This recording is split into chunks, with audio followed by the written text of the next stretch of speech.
ఒకసారి అమ్మవారు పార్వతీదేవి తురుమరసిన పసుపుతో ఒక చిన్న బాలుడిని సృష్టించారు. ఆమె ఆ బాలుడికి జీవం పోసి అతనికి గణేశుడి అనే పేరు పెట్టారు. ఆ బాలుడిని తన స్నానం చేసుకునే సమయంలో తలుపు కాపులాగా ఉండమని పార్వతీదేవి ఆదేశించి వెళ్తారు. అదే సమయంలో పరమశివుడు ఇంటికి తిరిగి వస్తారు.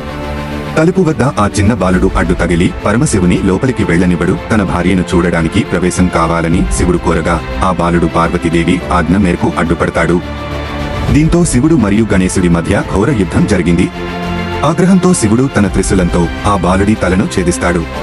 తన కుమారుడు ప్రాణాలు కోల్పోయినట్టు చూసి పార్వతీదేవి చాలా బాధపడుతుంది. శివుని తక్షణమే తన కుమారుడిని పునర్జన్మ ఇవ్వాలని కోరుతుంది. తన తప్పు గ్రహించిన శివుడు ఉత్తర దిశ వైపు తలదించే ప్రాణి తలను తీసుకురావాలని తన అనుచరులను పంపుతారు. వారు ఏనుగు తలను తీసుకువస్తారు. శివుడు ఆ ఏనుగు తలను గణేశుడి శరీరానికి అనుసంధానం చేసి అతనికి ప్రాణం పోస్తారు. పార్వతీదేవిని శాంతపరిచేందుకు శివుడు గణేశుడిని తన గణాలకు నాయకుడిగా ప్రకటించి గణపతి అనే పేరును ప్రదానం చేశాడు.